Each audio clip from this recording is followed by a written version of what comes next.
Okay, let's start today's meeting. Before we start, I'd like to talk about let's go to the schedule first, then so I can answer Alex's question.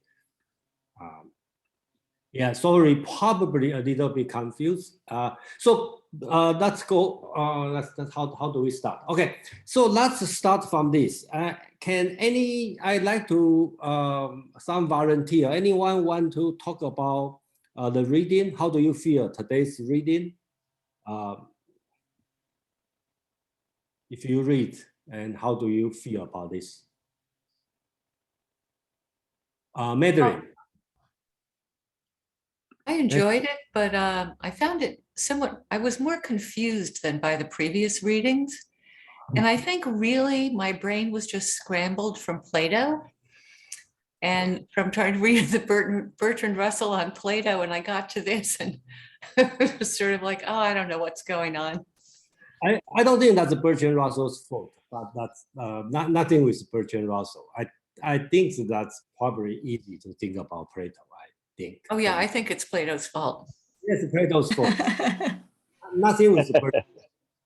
Alex is not in Bertrand Russell's meeting, so she probably have a different answer. Alex, please. Yeah, I'm spared from those Greek philosophers for now.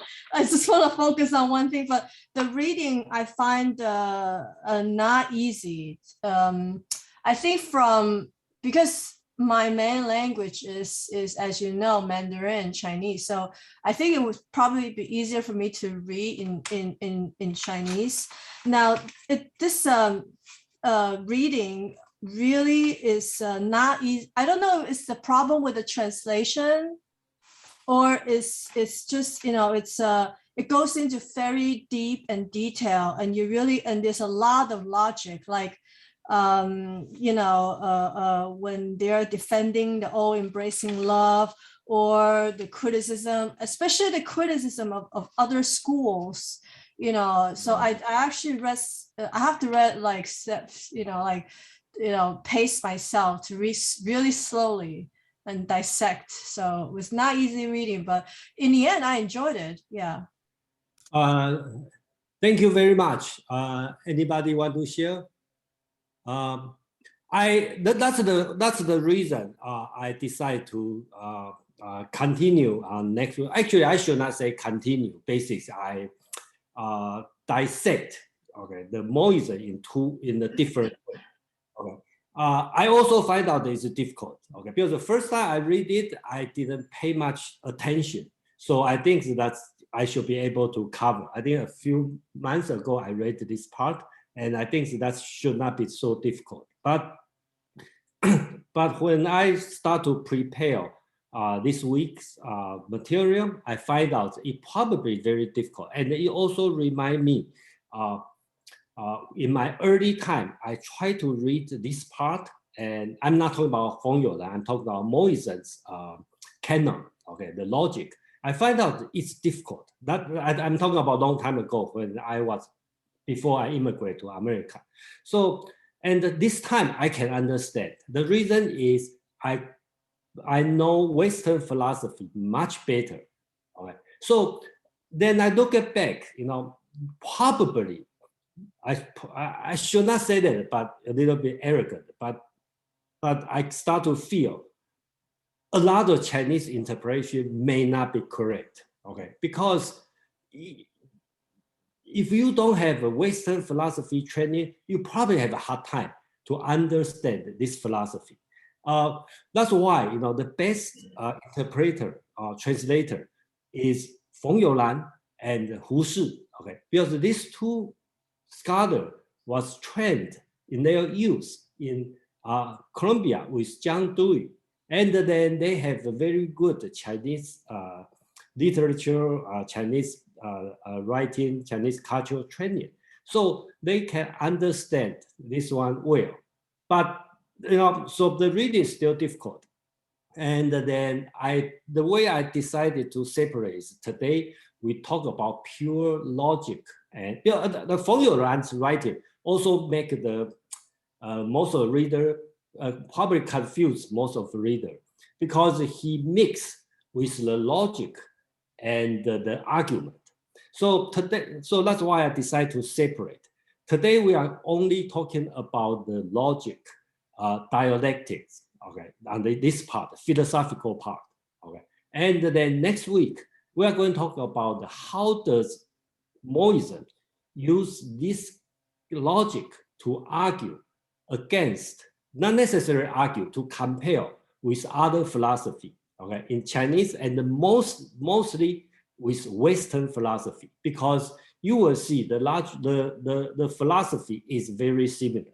That's why both Alex and Madeline mentioned about the Greek, mentioned about Plato, because they are talking about the same thing, and there's a lot of similarity.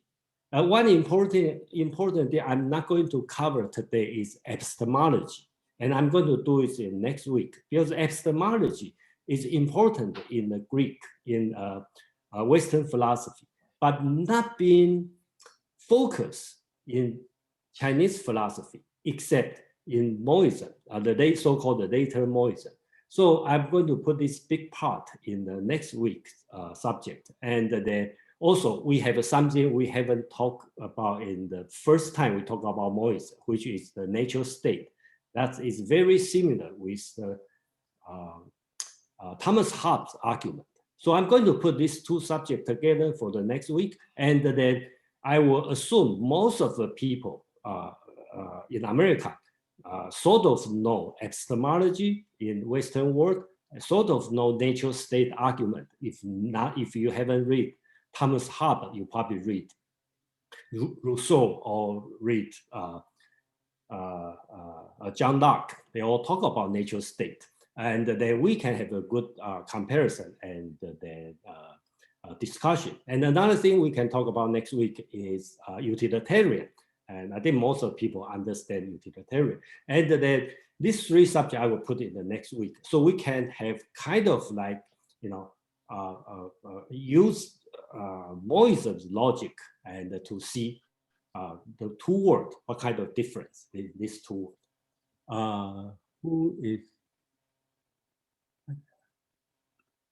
Who's sent up? Hugh?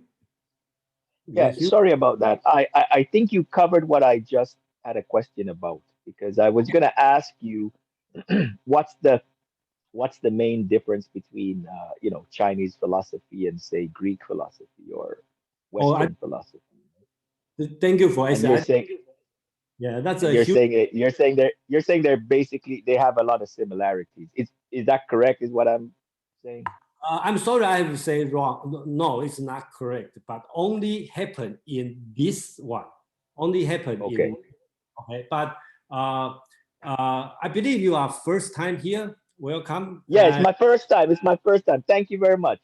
Okay, yeah. So can you tell me how much? What's your background about the Asian? Okay. No, well, my grandfather was from China, right? My grandfather came to the Caribbean from China, so I'm a sort of partly Chinese, if you want to call it that, right? But my main influence was, of course, Christianity, from the Caribbean being a heavily Christianized country. But it's in the last 10 years or so, I've been more interested in philosophy in a broader sense, and so that's why I joined the group. You know, I guess partly because my grandfather was Chinese, it's a sort of a respect for that aspect of myself, and you know, I'm just humbly attending and hoping to learn some things from this. Thank you very much. And then you are welcome to stay, and I truly expect you to stay. And then please ask any question if you feel. Just quickly respond to what you talk about. The whole subject in this series from last year, I try to bring is that the people understand the difference between two cultures. And it's very difficult to answer. It's a big difference or small difference. They are the same, they are different. So it's big question. So that's my answer to you. And the specific today, okay, you will start to see very similar. I believe the people attend more session probably will say, oh, that's very different, except today and the last week, okay, we see the similarity on this part. Right, right. So we shall start and then quickly go over the schedule. Okay, so this week we talked about the later Mohism. Remember about end of January, we talk about Mo Tzu, which is Mohism, and we call him Feng Youlan call him the first opponent of Confucius. And then today we are going to talk about Mo Tzu. We call it the later Mohism because it belongs to the Mohism school, but in general, we don't believe it's written by Mo Tzu, the person. Okay, it probably write much later time, and you will start to see the writing style, the subject, and the subject. Even they didn't mention the name, people's name, but you can tell, it must happen much later. And next week we are going to kind of like overall review on all the philosophy here. Okay, because we will use Mohism, the later Mohism logic, as the foundation to discuss epistemology, utilitarian, and the state of nature, which has been mentioned in Western world and also in ancient China. And let's compare, let's try to understand, that's the simple term, okay, epistemology, utilitarian, and the state of nature. In different place, different time, how does people think about it? That will be the next week's subject. And then to the end of February, Pin, we are going to change the flavor a little bit. Pin is going to lead to reading Zhuangzi, the very famous, the first chapter. And there's a many different kind of translation, and his translation is happy journey. And then sometimes call it wandering around, talk about big bird. Okay, so I will announce soon. And then we will move on in the March schedule, and we talk about Yin-Yang school and some Confucius metaphysics and world philosophy. They all belong to the Confucius. And I don't want to continue talking about Confucius too much because it probably is very boring because all about the ethical, talking about ethics. Okay, so Alex, please. Yeah, just a quick question. The later Mohists, right? Is there approximate time or date? I know that Mo Tzu, he's around 400 to 300 BC. So the later Mohists, just wondering about the timeline. Yeah, I think I will cover this one, and I believe there's, since we don't know the writer, so of course we don't know what time, right? But we can tell it because the argument is very skillful. The entire Mozi, the book, I think the philosopher's name being mentioned only Confucius. Okay, the book didn't mention anybody's name. They're not talking about Lao Tzu, not talking about Zhuangzi, not talking about mentions, but they are arguing against that. So it could be the later Mohism could be happen much later. Okay, so that's why that could be like 300 BC or probably around 300 BC to the end of the warring state.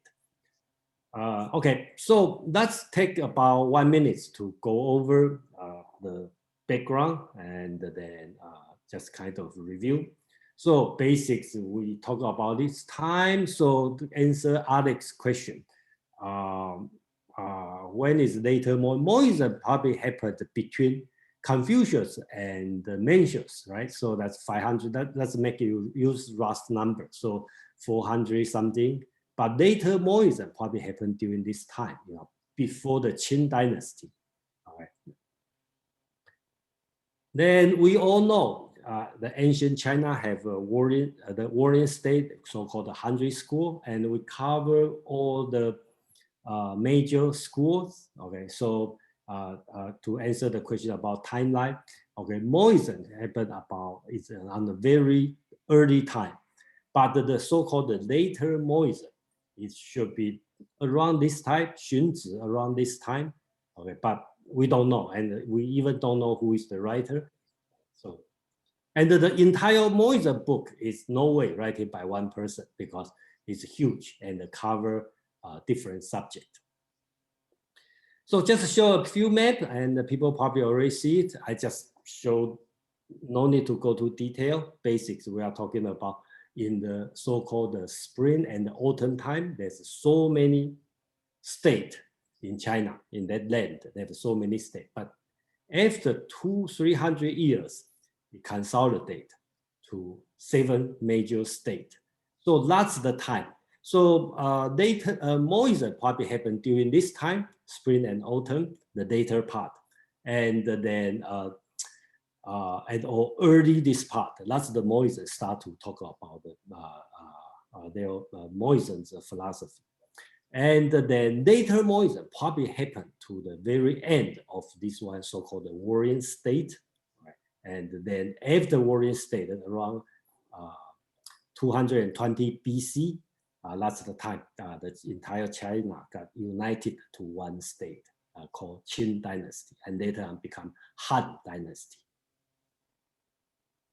So I don't have to show this one more time, but basics, I just put a chart for all the people together. So Mozi, I consider him as progressive and have a religious sense, okay, compared to others. I think we don't have to do that. So that's just the general background on that time. And then if you have any question, just please ask question. I will soon know, but if you have a question, that's fine. That's time to answer, to ask a question. Before I will spend another few minutes to go over what's Mozi's major philosophy. Okay, so you will refresh your mind. Okay.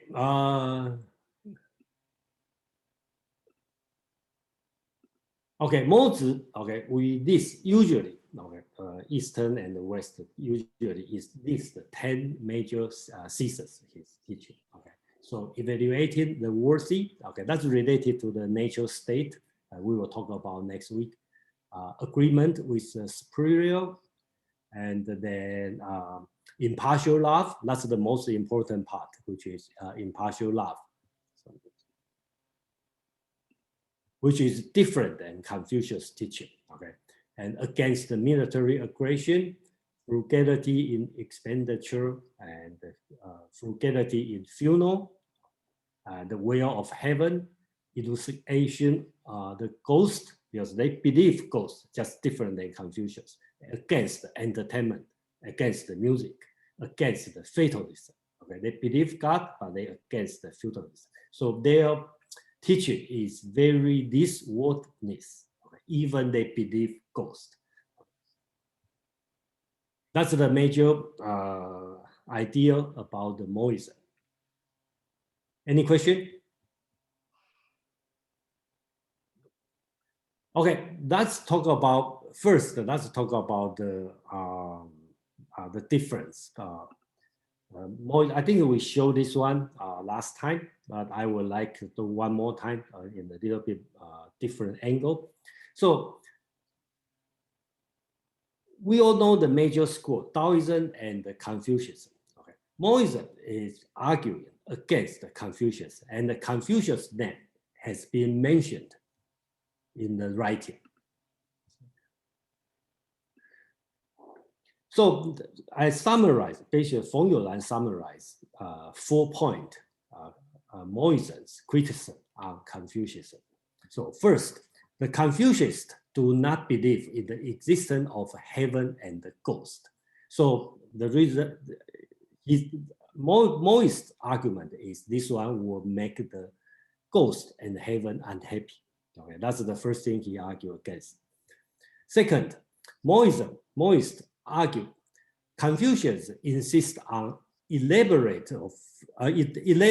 funerals and practice 3 years of mourning on the death of a parent. The result is wasteful. Confucius famously say, if one of your parents die, father or mother, you have to mourn for 3 years. And Confucius focus on the funeral and all the rituals. Even Confucius reject to a luxury service, luxury ritual, but he insists the ritual is very important. So that's the part Mozi is against. Number 3, Confucius stress on the practice on music, okay? Because music is part of ritual, and Confucius thinks that's very important, okay?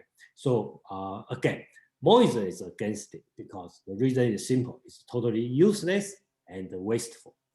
Number 4, Confucius believe in predetermined fate, okay? So this one is a little bit different because the Confucius, he believed the mandate of heaven, so-called Tianmin. Confucius' idea is a lot of things we can do, but a lot of things, the result we cannot expect it. So that's heaven decided. But in Mozi's point of view, is Confucius is lazy because they just let heaven decide. So Mozi's idea is more aggressive. Basically, Mozi would do all your effort to help other people. So based on this 4 points, okay, Mozi is against Confucius' teaching. So that's the case, argue against Confucius. Okay. So any question on this part? I think we already covered this one last time, and then if you do it the second time, you probably have a different thought. Alex, please. Hi. So I have one question regarding the second one. I heard from some source that when it comes to the funerals and especially the elaborate funerals and practices, it's usually the Confucianists, back in the day that would host these funerals and practices for the families. Is that correct? And then the second one, I have a question regarding number 4, which is Confucius. Mo is, I think, suggested. I don't know, knowing is it knowing Ming? That's what I read in the text. Knowing Ming, is it how do you translate into Chinese? Understand the heavens. Okay. So a very good question. Okay. And these 2 questions actually is especially number 4, Tianmin. Okay. I think Rubana. Okay. She's not here today. We discussed about the talking about this subject as a whole entire meetup about Confucius or Chinese understand about the heaven and the heaven's mandate, how to understand heaven. That's a little bit religious sense, and then so that's a big subject. So basically, the subtle difference is this: Confucius believe. First, Confucius doesn't want to talk about ghost, and he famously said, okay, if you don't know this world, okay, how do you know other world? Okay, if you don't know this life, how do you know after death? So he focused on today's world, and he rejected to talk about the strange thing, ghost, spirit, this kind of. He doesn't want to talk about this one. Doesn't mean he doesn't believe. He just say, I don't want to talk about this. And about the heavens mandate, okay, Tianmin. His point, I talk about Confucius. His point is you do whatever you have to do it well, but the result, that heaven decide, because it's not you can do. So he's talking about this. Confucius talk about this because during that time, a lot of war. Confucius kind of have some idea, okay, promote the ritual. He want to go back to the ancient political system. He knows he has very little possibility to be successful, but he still work very hard. He talked about this Tianmin, the mandate of heaven is based on his effort. Okay, not very similar to Indian concept of karma, right? You have your own karma, okay, but the result, the fruit, is not what you can decide. Very similar to this part. Another concept Alex mentioned is 知命, which means understand the heaven. So that means you have to know your limit. Okay? Which part you can do, which part you cannot do. It's not like a Western sense as theology to understand the nature of God. That's a different concept. So Confucius thinking about 知命, knowing heaven. If we put the equation, we put the heaven is equal to Western God. Okay? Understand God, understand heaven in Confucius' meaning means understand what I can do and what I cannot do. Western sense of knowing God probably means more on the nature of God, okay, the providence. So that's a little bit different, and then that's why Mohists criticized on Confucius about heaven is a little bit biased, or we will call mistaken, or probably mistaken on purpose. So we don't know, but basically that's his argument. And then another question, Alex talking about the ritual service, the funeral service. Yes, yes. Even it's a hard question. If today let's use Taiwan as an example. Today's funeral service basics is based on Buddhism and the Taoism, okay, religious side. But does they have the Confucian's flavor on that? My answer is yes, because it's the foundation. You know, it's like your parent, what kind of ritual you have, what kind of respect, what kind of ritual you have to do as a son, and as a daughter, as a son-in-law, as a daughter-in-law, as a grandson, granddaughter-in-law, as a granddaughter. They're all different. Everybody's the role. How do you pay respect to the death? They are different. Okay, depend on the relationship. How about if your son passed away and the father to mourn your son? They have a different way to do it. So this kind of flavor is heavily influenced by Confucius' teaching. So that's my long answer for short answer. Okay. Unfortunately, that's a little bit longer. So any other question on this one? Oh, we have a lot of hands up, and then Karen and Madeline. Karen, please. I think this might be a question that you're going to get to later, so feel free to postpone it. But on number 3, the notion of useless. I remember last year we had a session on the story about the butcher and the knife or something, the cleaver, and the concept of uselessness came up.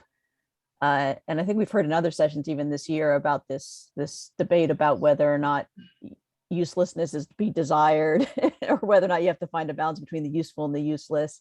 So is this a reoccurring theme sort of in the culture of the time and all philosophy about what's worth doing? Or is this sort of very specific to the Mohists, sort of almost utilitarian look? They have a very specific definition of what the end goal is, which is like benefiting. So is it sort of very specific to that, or is it kind of tied into a thing that keeps coming up, which is, you know, what's the right thing to do? Yeah, thank you, Karen. I think you asked a question, and I probably have to think a lot. But so-called useless, I think that's the two kinds of useless we are talking about, and you put them together. I never think about this way. Okay. To quickly answer your question, Mohists argue against the Confucius on the wasteful, useless, this kind of thing. It's a utilitarian argument because this one is no benefit to other people, okay, to the world, to the state. Okay, that's his argument. Okay, funeral, the people already dead. Why you are spend money to doing that? Music, what's the purpose of that? Okay, that's no use, no actual use. When he talk about useful, he talk about profit. When you talk about the other kind of useless and usefulness and uselessness, that's in the Zhuangzi, which is Taoism's argument, talking about a person, me, I should be a useful person. It means I can be employed or I am unemployed, right? So example is a tree. If the tree is very useful, that means the tree is straight, is solid, so very easy to be cut down. Okay, able to show this kind of usefulness. So he's talking about this kind of usefulness is dangerous, right? So if you can see in the company, right? So if you are a good person, you are honest, you work harder, then your boss just abuse you. So turn out you burn out.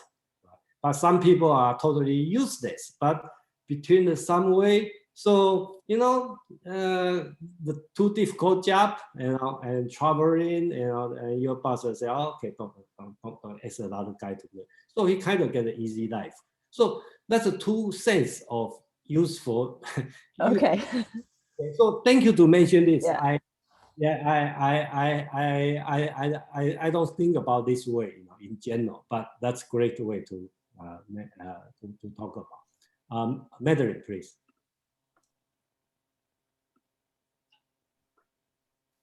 Yes, I was looking at this and remembering something which I thought was from a previous section, but actually is from the one of the introductory sections of the book itself, which is chapter 3, the origins of the schools.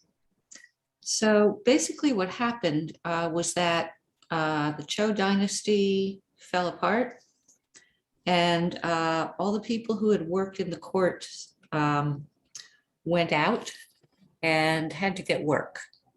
So they went out and taught, and they founded these different schools of thought.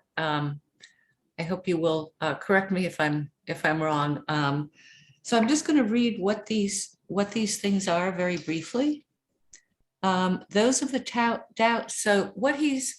So I think what the later Mohists are criticizing, this ritual music, the funerals, the 3 years of mourning, all of the learning, the things they don't like, these are basically court rituals that have been transplanted into the schools of thought. So those of the Taoist school had their origin in the official historians. Those of the Yin-Yang school had their origin in the official astronomers. Those of the legalist school had their origin in the Ministry of Justice. Those of the School of Names had their origin in the Ministry of Ceremonies. Those of the Mohist school had their origin in the Guardians of the Temple. Those of the Diplomatist school had their origin in the Ministry of Embassies.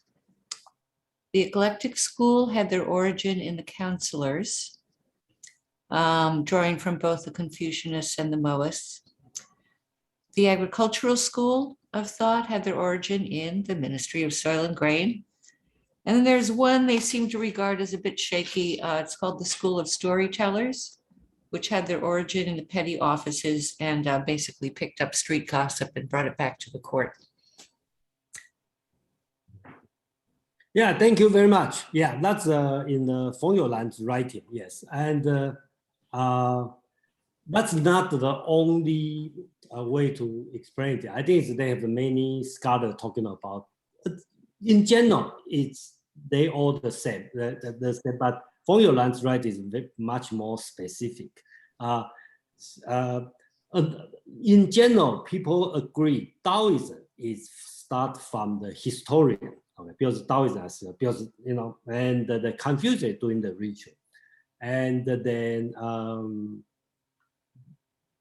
Mohism doing the ceremony. But most people believe Mohism is from the craftsman group, not from the aristocracy. Okay, but we can go over this one.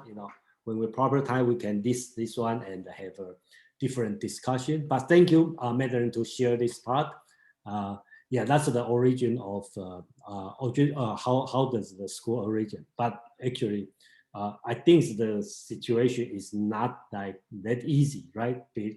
This kind of job become this school, this kind of job become this school. But another angle to look at is they are respond. That's my view.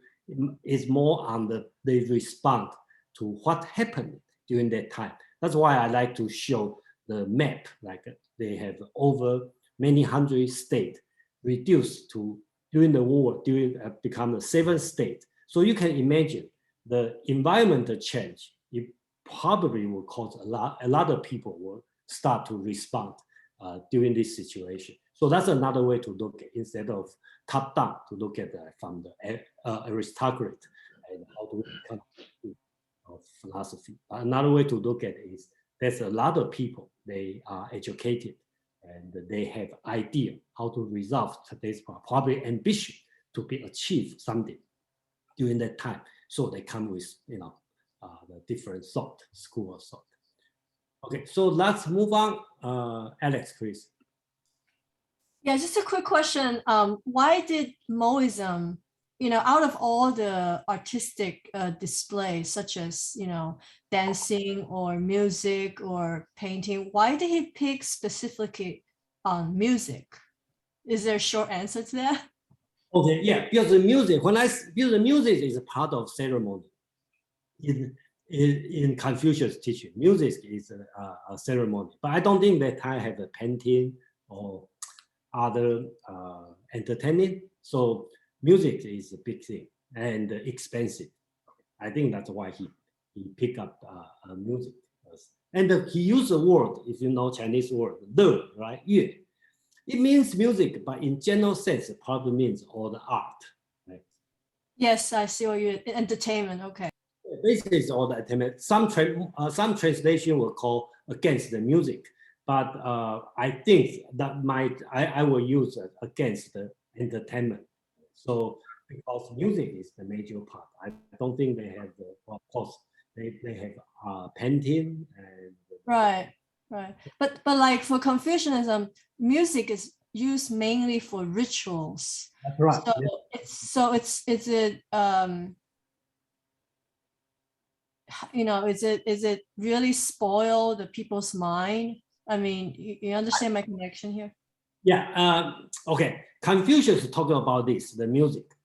He talked about certain kind of music. The good music, Confucius said, okay, he listened to a very good music, and then after that, the song, the melody, still lingering around the house for 3 months. Okay, and for I don't know, for 3 months or how long, when he eat meat, okay, means delicious food, he doesn't taste the flavor of meat. That means his mind is still in the music. So that's how Confucius described what a good music. Okay, he also against certain kind of music. He said the music from a state of zheng, okay, is terrible. Okay, so he kind of like the person who against the pop music. He said like, oh, that's only praise the classic music. So I think that's the Confucius position on music. Okay, that's back to the Mohism. Okay, let's go to, and you probably will see what's the reason we have to separate the later Mohism and the main Mohism teaching. I showed this one last month about the book. It's probably during that time, that's the humongous writing, right? 71 chapters. And each one probably, or even only a few hundred words, I think. I will assume about 1,000 characters on each chapter. So it's huge compared to other writing. Okay, that's huge. So if we go through basically talk about his philosophy, self-cultivation, and arguments like condemnation of music, anti-fatalism, anti-Confucianism, and the later part talk about technical, how to build the city gate and how to how to defend against, different kind of, we call the end rush. That means use a group of people to the regular people to swarm, into the city. So they talk about a lot of detailed things. But if you look at this book, 41, 42 to 45, to 45. For this 6th chapter, their writing is different. Okay, so that's why this part is very different than the rest of the writing. This one talk about pure philosophical system. So let me go a little bit detail on this. So this 4th chapter, okay, it worth to talk about a little bit detail, will make your reading clear. In Chinese tradition, this 6th chapter is not called Mo Tzu, called Mo Jing, okay, which is direct translation is Mohists canons, Mo Jing. But let's talk about this word a little bit, Jing. In general, Jing means canon, like tradition, Confucius teaching. The Jing means the classic text. Okay, you have to read, and I think same as in the Western world, they have some scripture and some text considered canon. But I will argue a little bit on this word, because Jing, this word means because the Chinese has been using silk for a long time. So Jing means the silk. When you make the silk, make a cloth, the vertical line, that means Jing. Okay, horizontal called Wei. Okay, so I think the reason called Jing means not necessarily canon. That means something straight, just the line. So because logic is a Western word, there's no logic word. Some word, equivalent word called logic in China. So they probably use Jing as logic. That means something straight. Okay, going following. Okay, so they call Mo Jing because it's logic. So that's my understanding. But let's use the common word as canon. Okay. So to avoid misunderstanding, that's a little bit I like to talk about. So this 6th chapter separate, organized very well. 40 and the 41, so-called the canon 1. Okay. 40 and the 40, canon 1 and the canon 2, 经上经下, the Chinese use up and down, so that's a 2 chapter. But 42 is the commentary, explanation of 40. And the 43 is a commentary for 41. So a lot of today's writing, a lot of the compiler, they just combine these two together, 40 and the 42, 41 and the 43 together, combine together. Even you go to C text, if you don't have to read both 40 and the 42 because they just combine together. So you will see on the first line about 10 words talking about something, and then second line is from chapter 42. It's one-to-one match. So so usually we combine together. So we reduce 6 chapter to 4 chapter. So we have a canon 1. So from now on, I mentioned canon 1. That means chapter 40 and the 42, we combine together. So canon 1 is included 100 terms. Okay, just kind of a glossary. Okay, what's the filial pious? What's the ren? What's the trustworthy? What means profit? What means, so it's just like a dictionary. Okay, 100 words. Okay, then just make a clear definition on that. Canon 2, which include the chapter 41 and the 43. Okay, they have 83. Okay, and almost, I think it's 80 of them, they end with the reason is given under something. So kind of explain what is pure reason. I almost want to call this one is the same as Kant's critique of pure reason. It just try to go into what's the reason on that. But of course, it's not like 800 pages. It's only have 83 paragraphs, very short paragraph, talk about different thing about reason. I will give some example on that. So that's the canon 1 and the canon 2. Then chapter 44 and the 45, they called major illustration and the minor illustration. Said again, the word 取, okay, means take. You just pick up something. So illustration is a good translation. Basic means example. So basics, these 2 chapters is talking about the philosophical example, philosophical argument based on canons. So so-called the major basis argument about the Mozi philosophical based on canon 1 and 2. And the minor illustration basics is talking about dialectics. Okay, so that's the organizer for these 6 books. And then if that's why when I read the Feng-Youlan's chapter, I also find out a little bit difficult because Moism writing, I talk about later Moism, Mo Tzu, is very systematic, but the logic is on the logic part is systematic, but when you argue with different school, you have to go to different jump around in different chapters, and that's why you have a 2 system overlap. That's why it's difficult to read. So today I'm going through this 4th chapter or 6th chapter, just like reading a book, and then next week when we use this idea to organize with 3 main subjects. One is epistemology, and another one utilitarian, and the state of nature argument. Then you will become very clear, that's the logic part, that's the argument part. Okay, so that would be, that's the reason I separate these 2. Fred, you have a question?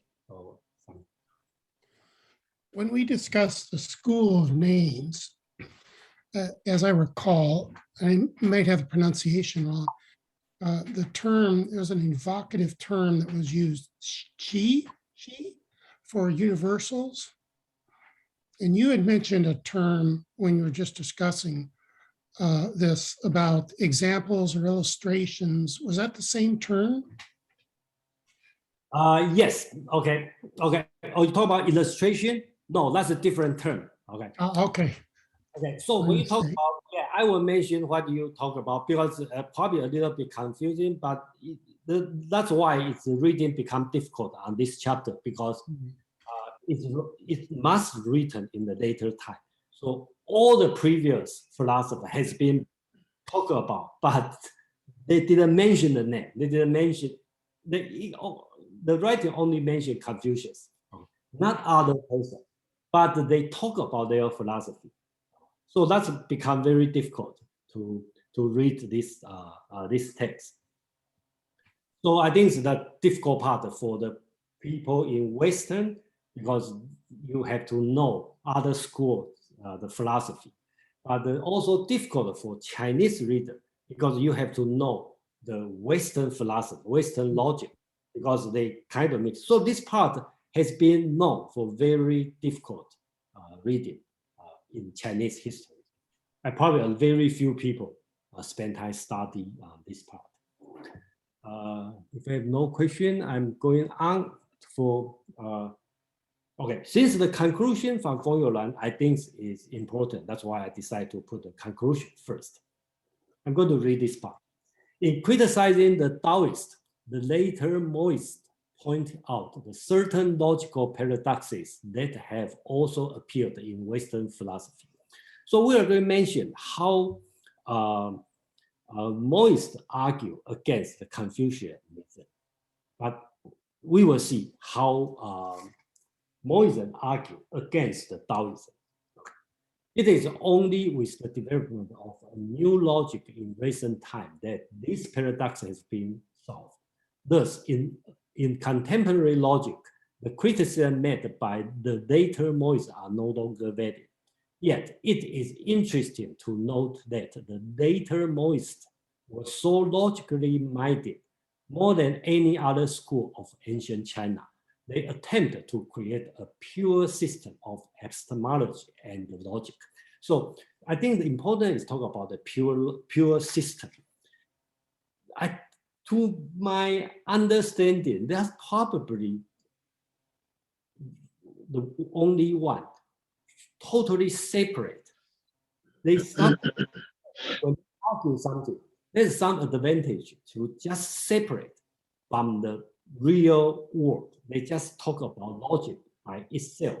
So that's the difficult part and also the interest part of the later Mozi writing. So any comment or any you want to talk about this conclusion?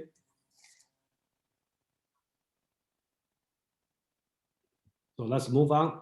Okay, so I'm going to, for the rest of today, I'm going to go through these four, basically six, I reduced to 4 chapters. I'm go through these 4 chapters, and then we will see. Of course, I cannot go all of them, but I'm going to pick up what Feng Youlan mentions in the whole book, and then we will just kind of like sample a few paragraphs from each book. So first, Canon 1, that's the very first line of the Canon 1. He talk about 故, which is in general in Chinese, 故 means because. Talk about the if you say something because, talk about the reason, the cause, the efficient cause. So I think nobody appreciate. I'm probably the person who appreciates this writing the most, because if you know, I doing the Dao De Jing translation. These words happen all the time, and then I realized in Chinese, especially ancient Chinese, this word 故 cause has many meanings, and then it's sometimes very difficult and confused because you don't know it means because or means therefore, or either way. Okay. And then I find out this chapter, they explain very well in the way. So you will see, if you have been with me reading other Chinese philosophical writing, you will see the writing is very different here. So first, the first line of the chapter 1 just explain this. The cause is what it must get before it will come about. Basically talk about P, 故, Q, 故 is this word, okay? So it talk about 故 is a cause, but it's not necessary cause, okay? Because they have another thing they call the minor cause, okay? His writing is, having this, it will not necessarily be so. Lacking this, necessarily it will not be so, okay? So basically talk about if, let's say P, 故, Q, B, okay? So basically talk about Q is true, P is not necessarily true, or if Q is false, and P must be false. So I don't know how many of you interested in the truth table. I just put the truth table here. Basics, that's he is talking about. And if we use modern logic, okay, analytical to analyze, we know when we say P, 故, Q, doesn't happen all the time in all Chinese writing. If it means minor cause, so basics, 故 have to translate as therefore, hence. So in this case, 故 is not efficient cause. It's a therefore, that means a necessary condition. So that's the one thing he explained, okay? So that's one thing. And then second thing, he talk about major cause, which is having this, it will necessarily be so. Lacking this, necessary, it will not be so. If I put the truth table, that means if, that means it's a sufficient and a necessary condition. That means P will cause Q, Q will cause P. So whenever, especially I do a lot in Dao De Jing, whenever I see 故, okay, it could be having the three kind of meaning on that. So they all call 故, but I think it's only Mohists writing here make it clear. When you say 故, they have the three kind of situation, and I think that's wonderful. And then I never see anybody mention this for thousands of years. Madeline. Yeah.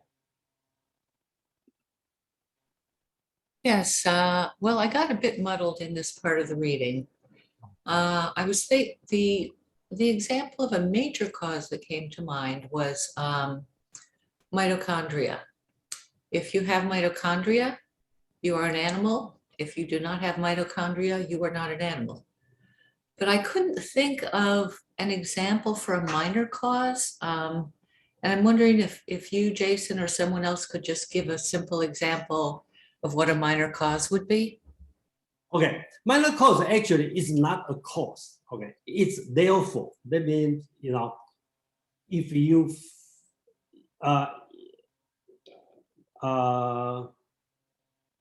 it's not because, it means therefore. So the difficult part in Chinese, and especially ancient writing, is they didn't separate because and therefore. That's the problem. So necessary condition. One condition is, let's say, breathing is a necessary condition of living people, right? If is a living people. So no, living breathing is sufficient condition. Okay, let's put it this way. Living. Okay, let me see. Okay, put it this way. Breathing is the necessary condition. Well, stop breathing is the necessary condition for the dead people. So that's wrong. Anybody have a better example can help me? How about if horses exist, then it's not necessary that Bob is a horse. But if horses don't exist, then Bob can't be a horse. Horse, Bob. Yeah. So it's necessary for horses to exist, but that doesn't mean, so if horses exist, it doesn't mean that any particular animal is a horse. But if horses don't exist, then we know that this particular animal, Bob, is not a horse, right? Yeah, that's another way to look at it. I guess we're trying to just plug in. Having this, it will not necessarily be so. Lacking this, necessarily, it will not be so. So, Fred, you have a better idea to explain?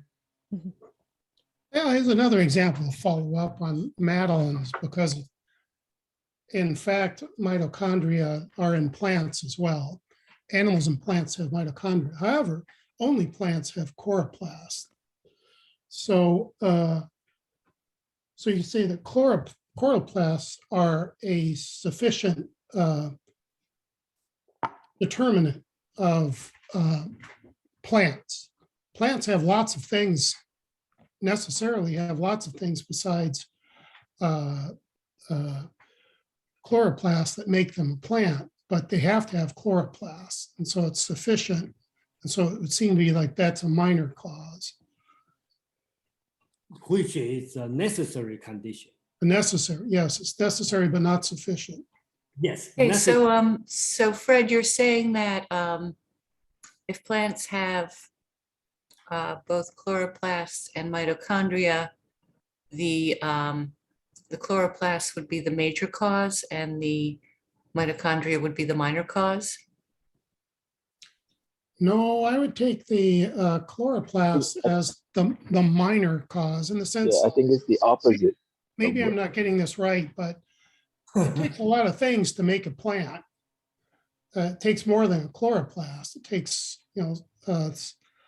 all sorts of cellular structures, nucleus, and so forth. But it does take it does require a chloroplast. So it's a requirement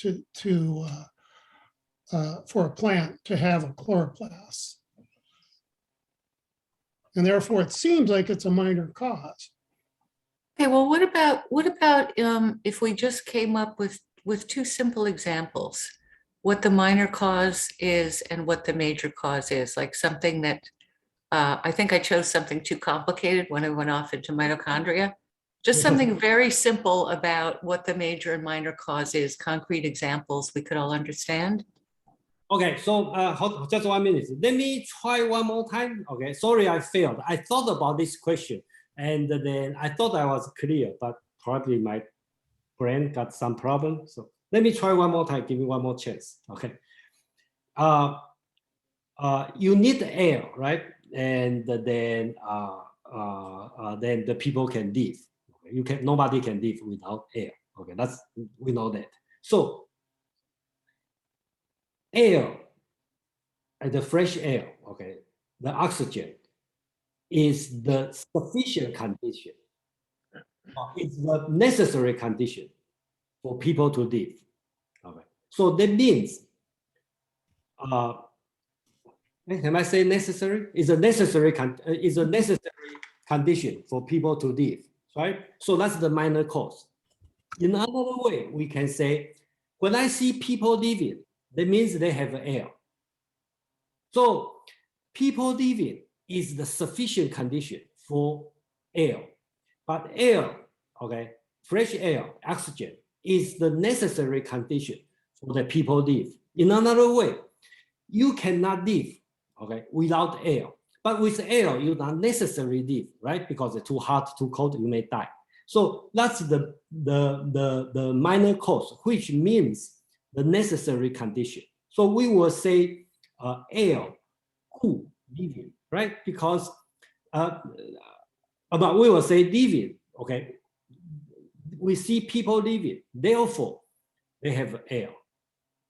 Okay? Because that's why we call it the minor cause. Okay? In English, that means therefore, hence, okay, so, okay. Major cause, which is different, that means necessary and sufficient. So habit, right? If you, habit is not the right example, but something like, okay, a brain, right? Brain death means no brain wave, right? So that's a necessary and the sufficient condition. If you are brain dead, that means you have no brain wave, okay, when you do the equipment. If you have no brain wave, that means you are brain dead. So this one is either way. If P is Q's, P is Q's major cause, then Q also P's major cause, which is bidirectional. So that's two different kind of cause. And then when we just say cause, that means, okay, so that's the difference between the minor and the major. I hope it make a little bit clear. So, Madeline, does it make it clear or confused? Somewhat clearer. It's a little bit easier to understand when we just stick with the Chinese terms. I know a lot of people are familiar with Western philosophy, but I'm working my way through that as well. Okay, so I probably have to put this one on hold, you know. So how about, go ahead. How about having three sides is a minor cause of something being a right triangle, but having three sides and a 90-degree angle is a major cause of something being a right triangle. So, like all right, so I think that's a stop here for further explanation. I think every explanation will confuse in some way. So if people have a different subject, let's talk about, we really need to have to move on. Alex and Brian. Alex. I think I would prefer that we move on. Thank you. Okay, thank you. Yeah, because not necessarily everybody interested on this part. Brian, please.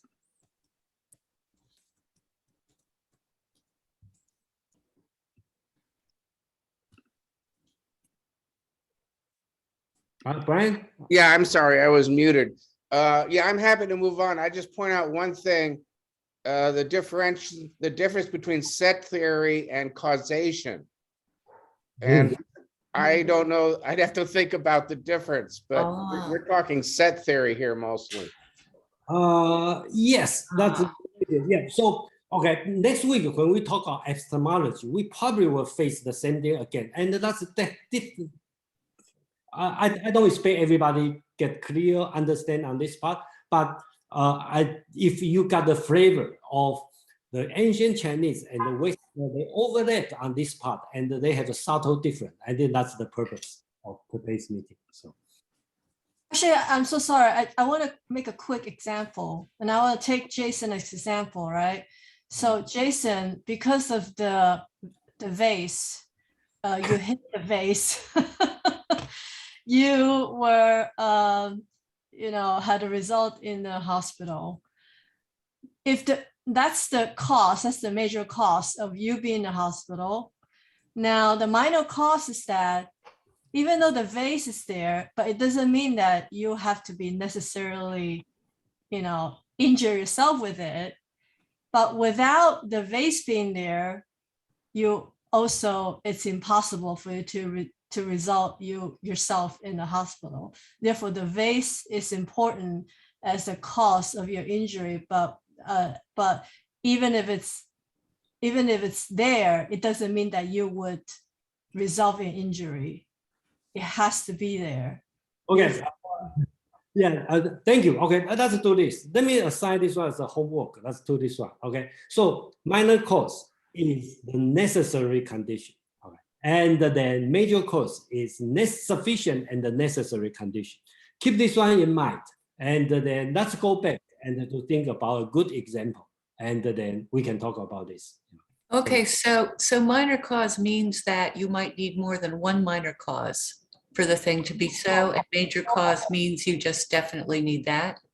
Okay, I think that's the translation problem. Okay, so forget about major, minor, the meaning of major, minor. Just totally replace as necessary condition and sufficient and the necessary condition. Nothing with major, minor. I think that's a confusing part. Because nothing with major. It's not like I get hurt. I went to hospital. The major cause is this. The minor, no, nothing about major, minor. Just necessary condition and the sufficient and the necessary condition. Totally in the Western term. That's why I make this truth table here. Okay. So I think it's the major and the minor. Chinese call 小 and 大. That causes most people confused, but it's nothing with major, minor. Just the term. So let's consider this one assignment. So, okay, let's move on. Canon 1, the very first line, okay, is 故. They talk about 故. Then they have another 99 part. I just pick some, and then we will cover a few more next time. Okay, if you were in Confucius learning, okay, you will see how difficult, right? When you talk about 人, talk about 义, talk about 孝, which is all kind of virtue, okay, and a lot of term, okay. So it's very westernized or very modern in later Mozi writing. He put the whole canon 1, okay, put 100 terms and make it clear definition, okay, on that. So 故 is the very first one, that's cause, okay, and then they have others. So I just picked something it mentioned in the Feng Youlan's book, and we also mentioned in other. I will assume people are familiar with this term in different schools. There must be the common words. So during that time, later Mozi, the writer, already realized these words confuse people. So they try to make a clear definition. So first one is talk about 人, which is being mentioned in all schools. And Confucius analyzed 10,000 characters, and they mention 人 for 100 times. And Confucius disciple keep asking what's the meaning of 人. Confucius answer 100 times, not 100 times, many times, never clear. And then Mozi just make it clear. That's his definition. 人 benevolence is to love individually. 义 righteousness, okay, is to doing something, doing the beneficial. Okay, is to doing is sorry for this. To doing something be beneficial. 忠, which is loyalty, is to benefit your ruler. That means 忠, loyal. Okay. 孝 is Confucius talking about all the time. Filial piety is to benefit your parents. 信, trustworthy, okay, is the words agree with the thought or your intention.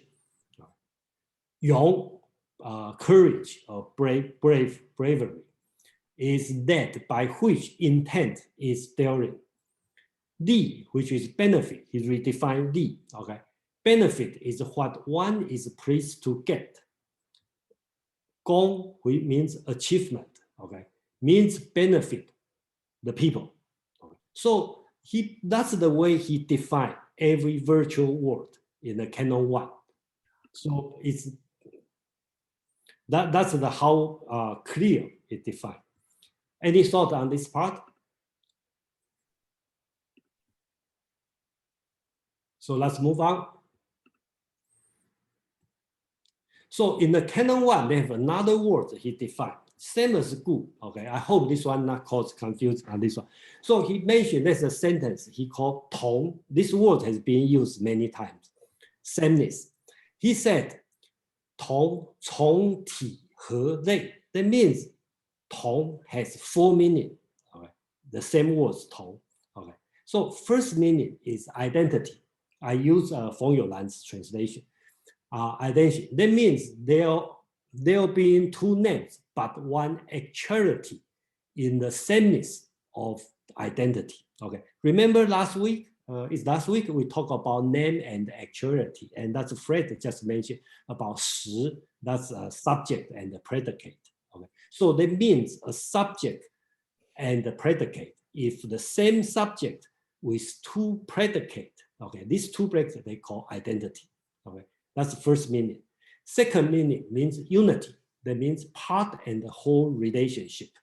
Okay. On the first meaning, I would like to use, okay, just 1 minute. Okay. So that means not there's the same material, they call unity. Okay. Number 3, coexistence. That means they are in the same place at the same time. That also means tong, both occupying the room in the sameness of togetherness. Number 4, in the same genus, generic relations. That means they are from the same kind. Okay, so in Chinese they all call tong. They are the same. So the example is this. The first tong, that's I pick up the example. We say agreement. That's tong yi. That means your opinion are identical. Another way we call it is fellow citizen. Okay, 同胞. Okay, that means you are belonging, okay, to the same government or the same country. You have the same belonging. Togetherness, 同学, that means classmate. That means you are studying at the same time in the same place. Okay, that means 同学, that's classmate. Another kind of tong means similar. It's not like identical. They are kind of the same, belong to the same kind. In Chinese called 雷同. Okay.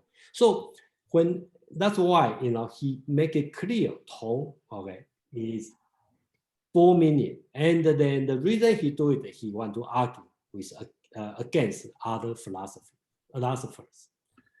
So any question or anything I'm missing or anything, anybody want to ask question or give a further example? No, it's clear. Okay, let's move on. Okay, so one thing I mentioned, if you are in the early, I think Pin talking about the 大同, that's a very important teaching in the Chinese Confucius teaching. Just quickly remind everyone on this one. This one is, I think Pin make a presentation about the 大同. Okay, so this one is, if just to remind everyone, this one is Confucius' utopia argument. Okay, he talking about basically talking about when the great Tao is prevail, and he start to describe, okay, and then the man, the woman, the elder, the younger, they all in the right place. Everybody do it.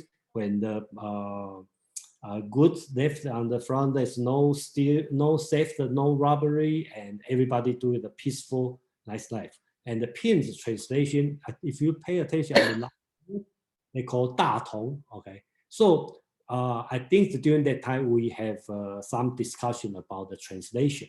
Okay, 大同 means, if you go back here, the same word, 同, the great 同, okay, great sameness. So what is the meaning of 大同 in the Confucius utopia argument, right? So one way to think about when Pin make a translation, he called it great harmony. Okay. He probably talking about the same, okay, the identity. People are the situation of identity, okay. And some translation as a great unity or great union.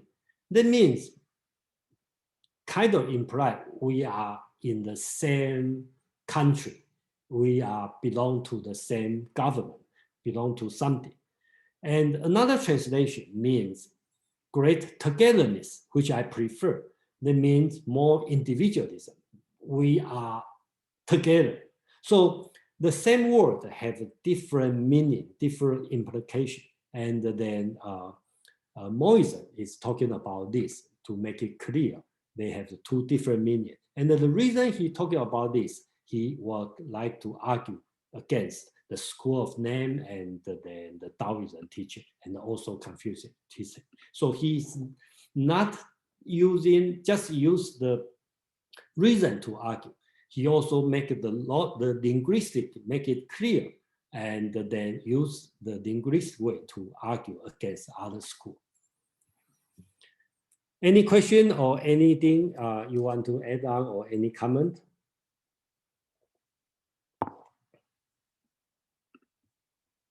No? So let's move on. So just another review, okay, why he talking about this? Because Hui Si, okay, remember, is that last week? Okay, is discussing about the 10 point.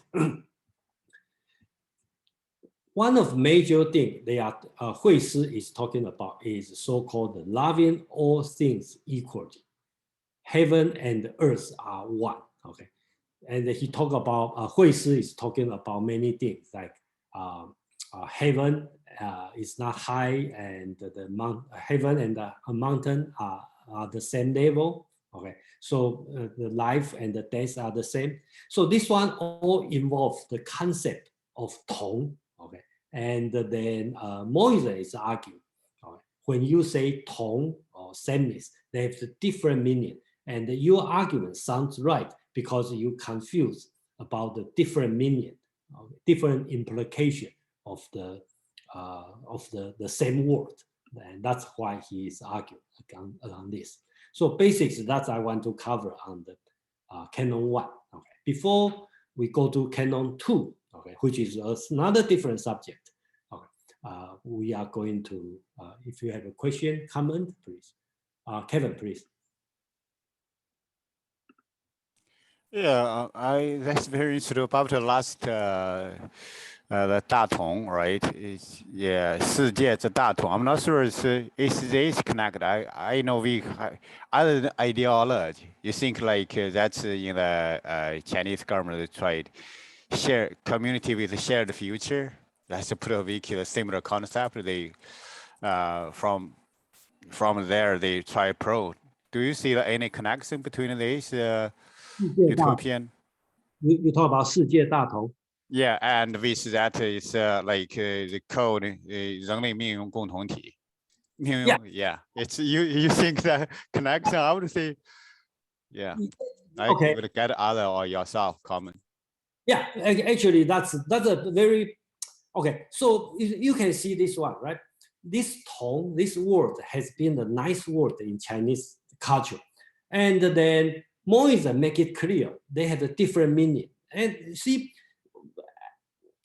世界大同 or 命运共同体, what Kevin talking about, they also use the tong, but this tong in different people, different they have a totally different idea, right? Even in one thing I like to mention is in Taiwan, okay, the national anthem, okay, also talk about 大同, okay, but are we talking about the same tone? Okay, according to later Mozi definition, right? Definition. Are we talking about the same government, the same people? Are we just talking about all together? or we talk about we are similar. Okay. So I think that's the way Mozi is argued, and then he is talking about the meaning, the same word, but they have many different meaning. Okay. So that's why people use the same word, and it seems we have the same idea. But when we work together, we find out it's not the same because our definition of tone is different. So that's just my opinion. And I find out this part is wonderful, and that's very important. It probably doesn't resolve the problem, but explain why there's so many problems when we have the same goal, but turn out we don't do the same thing. I think that's my opinion. Okay, so let's move on for the second part of canon. Okay, second part of canon. Okay, so basically talk about reason. So if you go to the text, you will find out they have 83 paragraph, short paragraph. I already list each paragraph just about this long. Okay, and plus some commentary, so about double of this long. So it's an 83 point or the 83 sentence. Every sentence end with 说岁在变，岁在其言. Basically translated as the reason is given under something. Okay, so that's the argument on that. So he tried to define what is reason, and then what's the purpose of reason, how to use reason. Okay, so I translate, I think Feng Youlan also used the same word. 岁 means speak, but here doesn't, I think he means reason. So we will see. I just pick up 4, 5 from Feng Youlan's book. So first, talk about no winner in an argument is incorrect. Okay, and the conclusion is the reason is given under argument.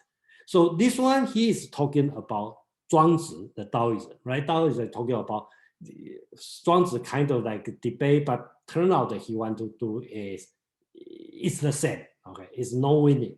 Okay, so that's what he's talking about. All speech is perverse. This sentence is perverse. So we talk about the reason is given under speech. To condemn criticism is perverse. The reason is given under not to condemn. That's how he defined this one. And then he talked about, if we remember, last week we talked about the argument of the hardness and the whiteness. Okay, so he's arguing about the against Gong Sun Long, who is belong to the School of Names. So the reason is given under dependence, okay, because he is arguing the whiteness and hardness are dependent each other. Another he argued about the predicate and the subject and the predicate is something. Sometimes the name is wrong. The reason is given under actuality. Okay, so remember we talk about actuality is, I think, let me show this one. Okay, it will be further explain what's going on. Okay, so I think we show this one, right? In the Western world, we all know we have the subject and the predicate. And then in Chinese, we call actuality and the name. So also the subject is impermanent and concrete and relative. And the name is more absolute, abstract, and permanent. So I use the example as Socrates is a philosopher and this is cat. So this part he is talking about is this one, okay? He talking about if the name Socrates is a philosopher, okay? It says Socrates is sophist, okay? The name is wrong. The reason should be given to the Socrates, which is actuality. That's why he defined the reason is given under the actualities. So that's the way to do it. And they have many of this one. And some of them is very difficult to understand. And some of them, the words are missing. So I did some research. I didn't see a clear, complete translation or interpretation on this chapter, but this chapter has been considered very difficult because it talks about try to define the usefulness or the reason or why we use reason and the purpose of reason. So that's the part on the Canon 2. Question and any comment on this part? No? Okay, so let's move on. Okay, move on the other part, which is the major illustration. Okay. Major illustration is remember we talked about Canon 1 and the Canon 2, okay, which define the words, and the Canon 2 define what's the reason. Then you talk about some example, the major illustration. So I'm going to read this one. I think formula include this one. Obtaining benefit and avoiding harm. Okay, that's the major subject. And when one cuts a finger in order to preserve a hand, this is to choose the greater benefit and the lesser harm. To choose the lesser harm is not to choose harm, but to choose benefit. If on meeting a robber, one loses a finger so as to save one's life, this is benefit. The meeting with the robber is harm. Choice of greater benefit is not a thing done under compulsion. Choice of lesser harm is a thing done under compulsion. The formal means, which means getting the benefit, the greater benefit. The formal means choosing from what has not yet been obtained. You want to get the best profit. And the later, which means you meet a robber, you lost one finger. The later means discarding what one has already been burdened with. So I think that's his argument. I just picked, he has, I think he has 8 different examples to explain, okay, this kind of philosophy use logic. So that's the major illustration. So that's the first part of the illustration. Then we can go to the second part. That's got a little bit complex. Here's the second part, the minor illustration. So again, please try not to think too much as the meaning of the major, minor, okay? Because that's just different thing. Major, he just, this kind of example, he talked about 8 different application or example from the logic. And the minor illustration, he's talking about the dialectics, which is the interest part. Okay. So at the very beginning, he is talking about, I summarize as 8 different reasons, okay, the purpose of doing dialectics. In Greek word, we talk about dialectics. The purpose of dialectics is find the truth. And then in Moism, the dialectics, I don't know what's the purpose, but it never mentioned about the truth. Okay, that's the thing I noticed. But that's what, and everybody can tell me does. But Moism's interest is finding the truth or not. So that's the question. Before I read this one, Alex, you have any comment? Yeah, the utilitarian position, the last slide, is it, because I'm reading the Chinese, and I think, and also in the reading, it was referring to Jeremy Bentham, his introduction of the principles of morals and legislation. Because Bentham's writing, it's more about, is it more about government? Because talk about sovereign and righteousness, beneficial, as well as pain and pleasure, almost like reward and punishment. Is this part of the Mohist philosophy, the utilitarian philosophy, actually referring to more or less politics or government?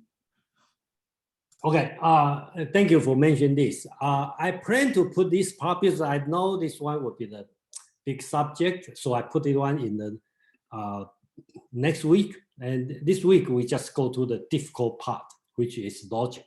Okay, just a quick answer what Alex asked. Okay, first, Jeremy Bentham is a lawyer. So when he writes utilitarians, okay, he is talking about the law. Okay, and of course you can argue it's similar to government. That's his purpose. I think that's my personal opinion. Mo isn't talking about utilitarian. Basics, he is talking about his religious movement or his social responsibility. I don't see, at least because Mo is never interested to get a government position in the, unlike Confucianism, right? They try to get the government position and even consider working for government is your responsibility to work for government. And Moses is different. So he probably has no interest, that's just my assumption, no interest to make a law or to create a new government, probably talking about that's the right thing to do and we have to do this way. That's my opinion. So we will have a more discussion on next week when we talk about utilitarian. So any other comment before we move to the minor illustration?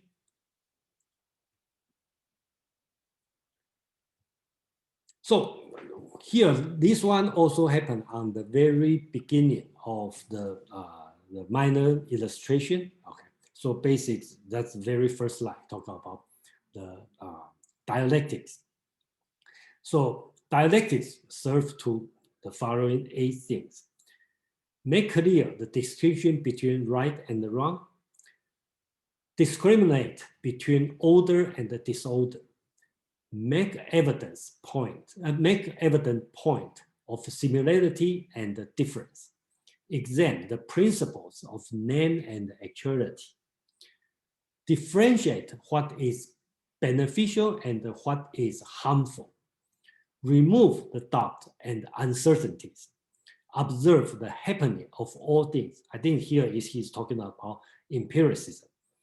Investigate the order and the relation between various judgments, which we talk about criticism.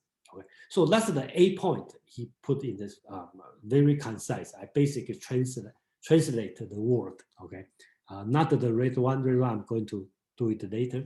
That's the 8 point he talk about. And I noticed that which I'm interested in is in the Plato's writing. Plato mentioned about the truth. They keep want to find the truth, and when they talk about dialectics, okay. But by doing this, I don't see, okay, the Mozi is thinking about truth. Probably he think more on the usefulness, and so the dialectics probably to make it clear what is useful, what is useless. I think that's my opinion, and I don't see Mozi or has an interest to find the truth. Any comment on this? Alex, please. Yeah, I think I read somewhere in the reading that it was it about agreement and disagreement? Hmm? Like agreement and disagreement. I think somewhere in the reading, it's talking about somewhere along the logic, like you know, if one agrees, everyone agrees on these issues, then everyone should agree. Or if you're the only one who doesn't agree, so let's, for example, right and wrong. If everyone agrees what's right and what's wrong, then that's in agreement. Order, disorder, if everyone agrees, then that's also an agreement, so far and so forth. So I'm just thinking if this is what he mentioned about agreement. because if you don't agree, someone who don't agree on these things, who doesn't agree on these things, you know, then it would be, I guess, you know, against everything that the society believes. Okay, yeah, I think I know what you are talking about. You are talking about on the first part. That I will include in the next week, which is the state of nature argument. He talking about the virtue. So here is he talk about dialectic, and then he talk about the agreement, and the agreement is related to the virtue. So that in his argument is, since they have, if they have one people, they have one standard. They have two people, they have two standards. Then they have many people, they have many standards. Then how do we agree, okay, on what's the standard? So then he, remember his the writing on the go to the superiority. Okay, so people in the higher position, they have higher virtue, and then that's the government. So again, that's his related to his state of nature argument. So that's my answer on this one, and I believe that's why I put all the examples in the later part for the next week. So if you go through this one, you will see the connection of the his political argument with his logic, and that's just. Yeah, I think I found it's on page 126. It says, there is disagreement when one says it's an ox and another says it's a horse. When neither of them wins, there is no argument. Argument is that in which one person says the thing is so and another says it is not so. The one who is right will win. Oh, okay. I know. I know what. So you are reading the part. He is talking about the reason is given under argument.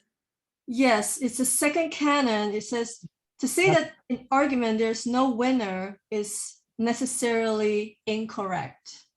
So Yeah, I think that's the part that you are talking about, the on the exposition, right? The yes, reason under the argument. Yes, yes. he's talking about, yes, you are right. He's talking about this part and what's the agreement, what's the disagreement. So you try to answer the question about the truth. You think about he is concerning about the truth, which is agreement. I think for him, the truth means that if there's an agreement.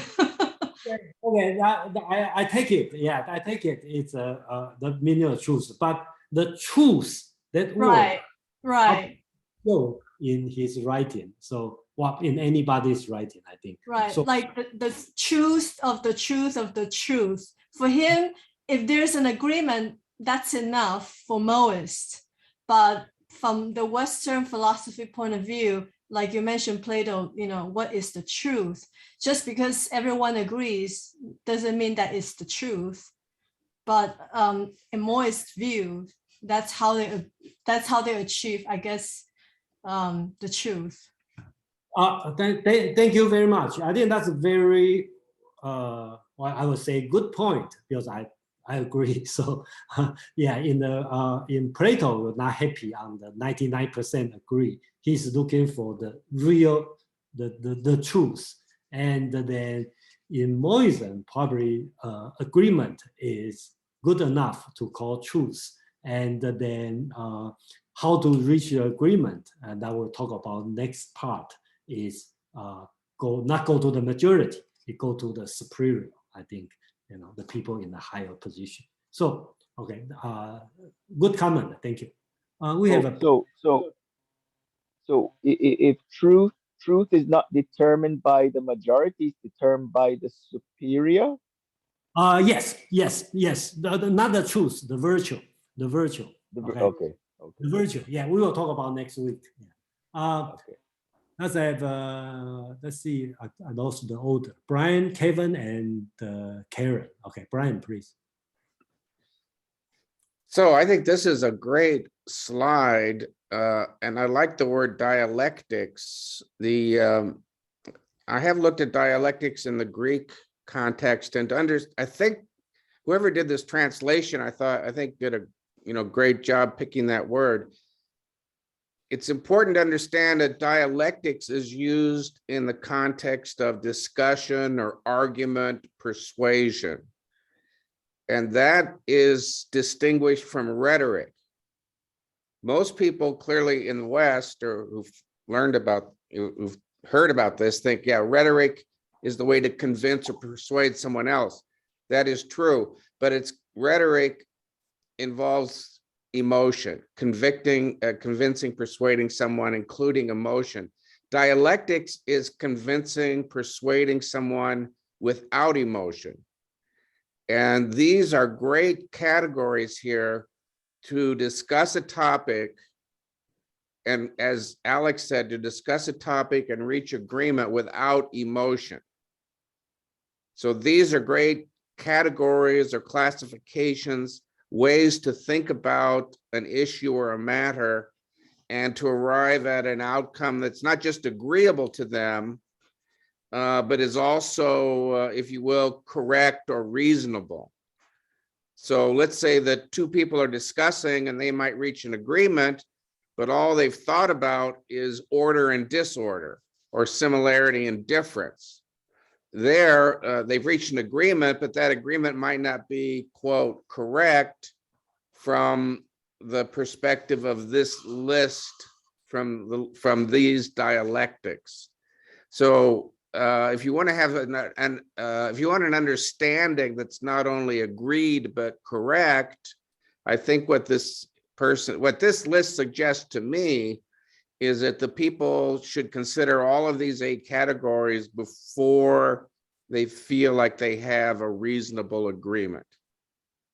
Okay, thank you. Okay, let me make a quick comment on this. Okay, this comment is based on Aristotle's writing, Rhetoric. Okay, right. Aristotle make it very clear. Okay, in his Rhetoric. He's talking about dialectics. The purpose of dialectics is finding the truth. Rhetoric, the purpose is persuasion. Okay. So that's the definition of Aristotle. And the sophistry, that's another thing. So these 3 terms, sophistry, dialectics, and rhetoric, is a confusing term. They have an overlap and they depend on the philosophers, and you can use the different way. And then in the Mozi, you can see this word, 辩, okay, we translate as dialectics. That probably also include, okay, rhetoric, because they have no other thing to talk about rhetoric. And another word we use at the canon 2, okay, this word called 说, okay, 说, okay, we translate as reason, but it also include some dialectics or some argument, rhetoric sense here. So that's I think in Mozi and the Western philosophers, they are talking about the same thing, but they just put a different category. And that's why sometimes get very confused. We know we are talking about the same thing, but sometimes, it's confusing. And then that's why I make this chapter difficult to read. I think most of people agree this chapter is difficult to read. Can we go back to that slide, to the 2 earlier? Which one? This one? Right there, right there. Okay, I don't disagree with what you're saying about dialectic and rhetoric. I do think that even Aristotle would point out that you use emotion in rhetoric. Mm-hmm. And if you want to eliminate the emotion, you try to use a dialectic. But that's the problem, is you don't know you want to be careful about what you don't always realize what's emotional and what's not emotional when you're in these arguments. No winner, it says here, no winner in an argument. This statement is incorrect, right? This dialectic would go on to say, this dialectic, or the idea of dialectic, suggests that, yeah, there is a winner in each argument, but the winner might be incorrect. The winner might be incorrect. And the winner is incorrect if they haven't thought through all the dialectics.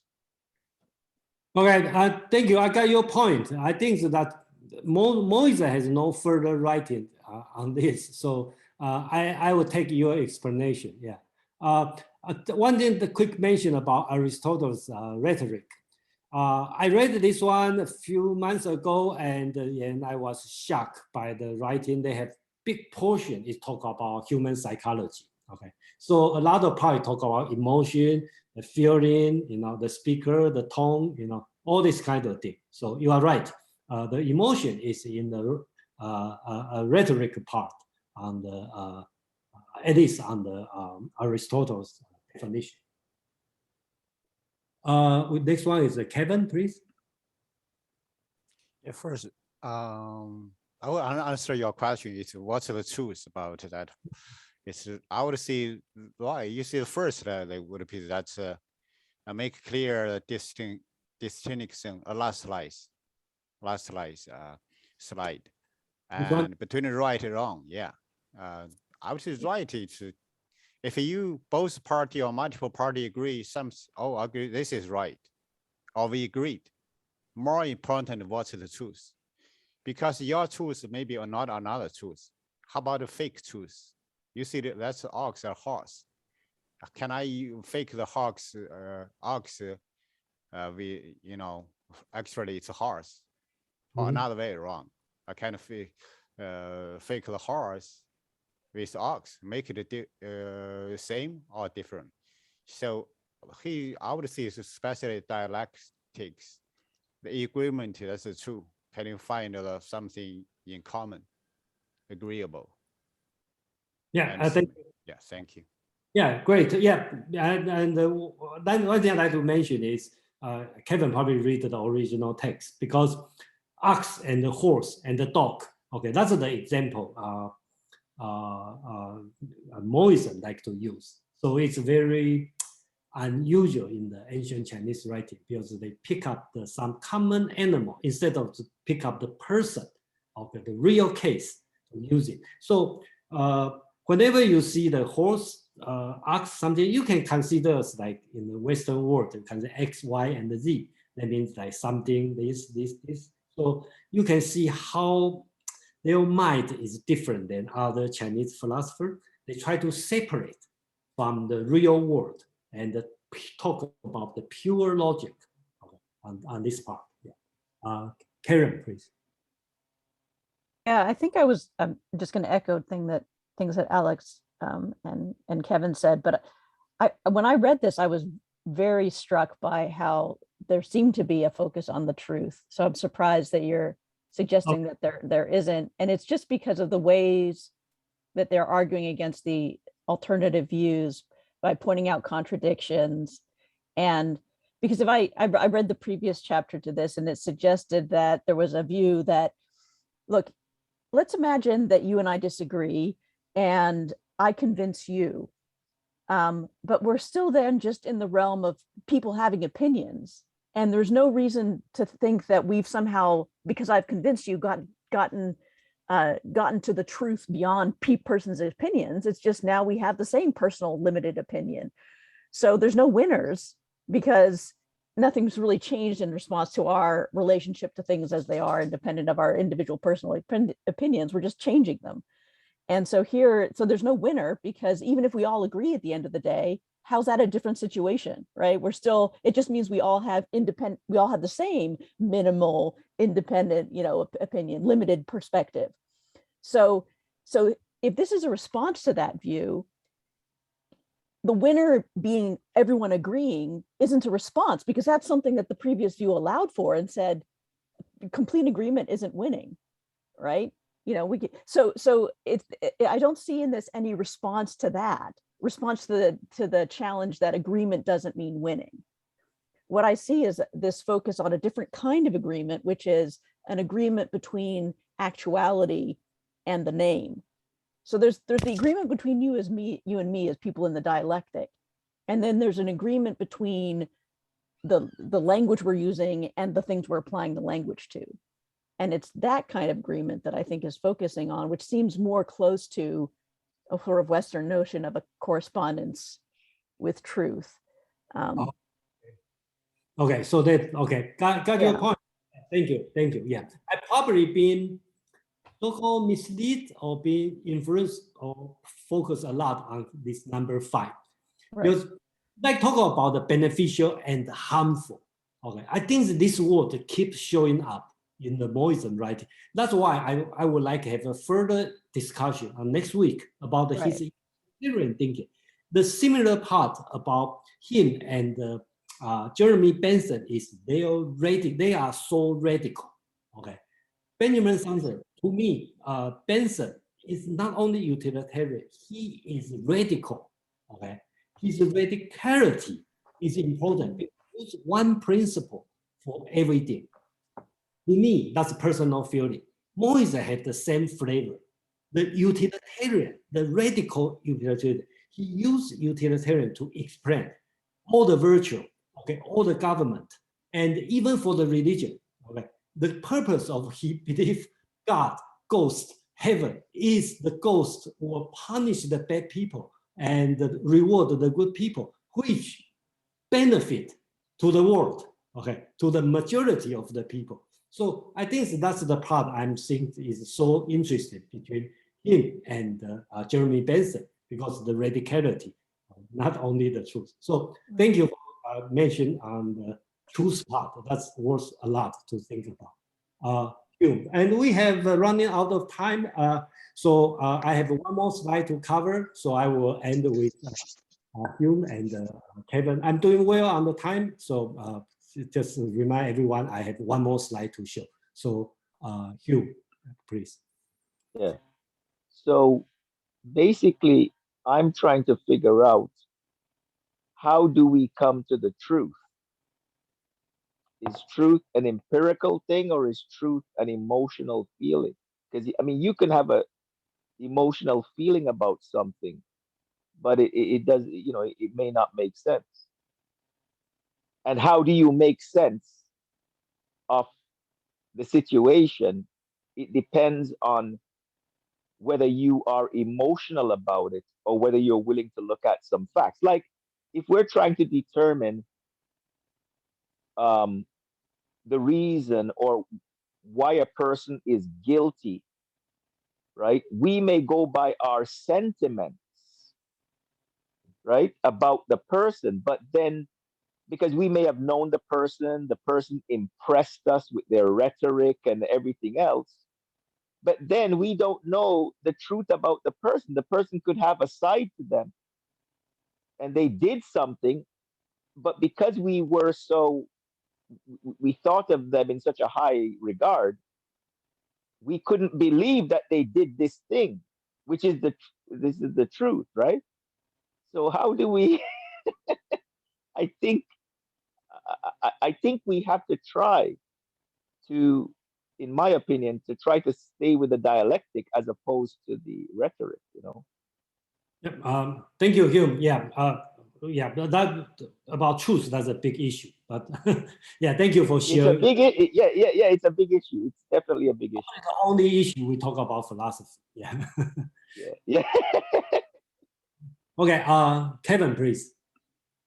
I try to be quick. I very values no winner in argument or dialectic. It's even this they not agree. You can yeah. You mean no winner in an argument. If you keep in practice, you have to find a solution. You want to keep argument until philosophy, no winner. For example, in Canada, we call the truckers in convoy. Who is it? What's the truth? You cannot keep digging that down.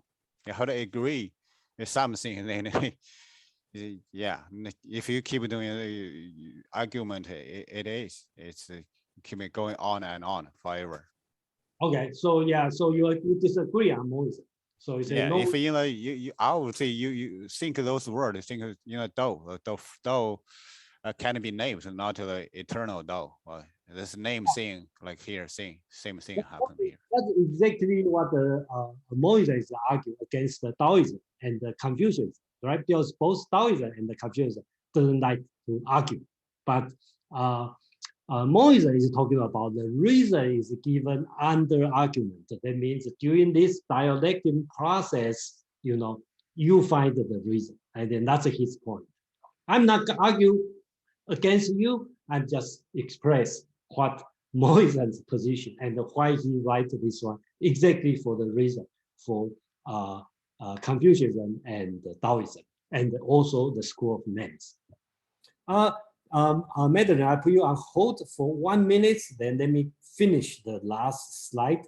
Okay, so because that's the last part of, I think they have a lot of things. I think we can do it next week. Okay, minor illustration, they talk about proposition, right? We all know proposition is subject, which is actuality in Chinese, and the predicate, which is name, right? So he talking about use name to illustrate the actuality.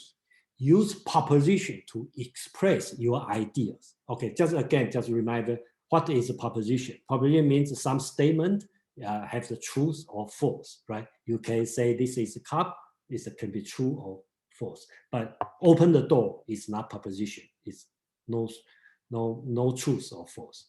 And then he's talking about this. The reason is to set forth the cause.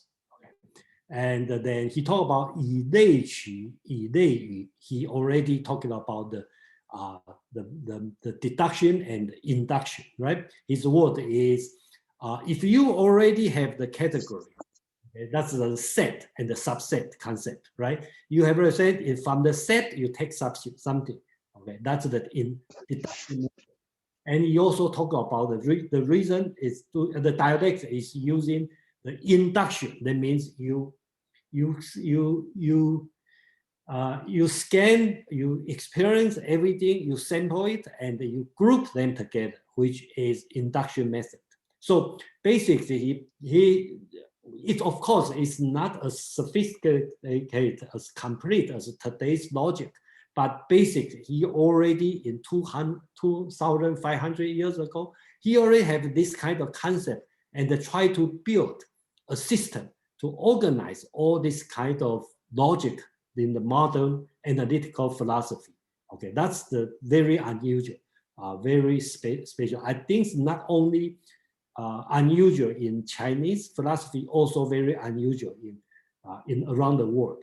Only thing you can see is Plato, Aristotle. They try to do this one, and they take totally different approach. Okay, that's I like mentioned is the difficult part of Plato and Aristotle is they write too much. You have to read a lot. But in the Mozi, is they write too little. They only a few sentences, and we have to think a lot to think about why they talk about this and what that means. Yeah, Madeline, please. Yes, well, I'm glad we got to this slide. It's kind of the most interesting one. I really like these people because they concluded that the real are the things that are instantiated in the world, whereas Plato concluded that his insubstantial forms are what is real, which makes Plato very confusing for most of us, how we regard reality and not reality. And I liked than I thought. Oh my goodness. I liked the example in the book where in the reading that we did for today about imitation. Okay. That an experiment, which would go in this section, I'm just not sure which one. No, that one that the last slide you had up, that imitation. Oh, I see. Is yeah, on this one. When you're doing an experiment, you're imitating the idea in reality.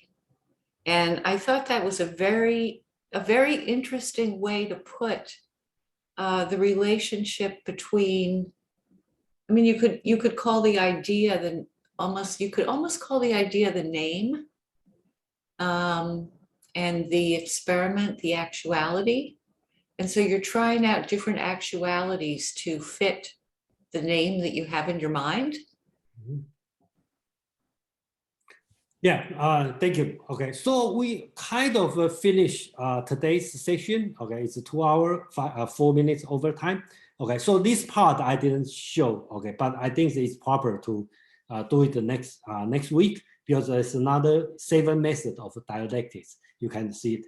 And then I think today's, I hope it's not too boring for today's meetup, because it's pure logic, and then it probably is the only one happened, and that's the only thing can happen, only in the later Mohism in this part. So that's I have to say for today. Is any final words about today? Any comment on today's subject, and any suggestion? Because I find out today is a little bit different and probably difficult. I don't know. So, and I find out even when I read it, I find out it's hard to make it clear, in this way. So next week, I think I will use the real example, which would, and by recording the logic covered today. Kevin, please. Yeah, thank you, Jason. I can learn a lot from at least 2 points. One is from the second slide about the 取 and 语. You can imagine that from individual with community. I get something from community, from get, from English. Then also I can give 语 to the use lay, right? That's like you see the computer math term using set to individual element. That's what I'm very interested. I'm very impressed about the tone. The same, that slide, grab me. You talk about the 2 names, actually it's one thing. We use a different language. We can English or Chinese or French. You can use different. Also, same language, different name. You name actually talk about the same thing. That's what the name sometimes is confusing. And you also mentioned one is part and whole about the tone, and the 2 party it's need agrees, and eventually you a big great same needs. Yes, thank you so much. All right, thank you everyone. And Thank you, Jason. Thank you. Thanks, Jason. This was Thank you so fun. much. Thank you, Jason. Thanks. Thank you. Okay, see you next week. Yeah. Take good care of your head. Yeah, get well very soon. Okay. All right, see you.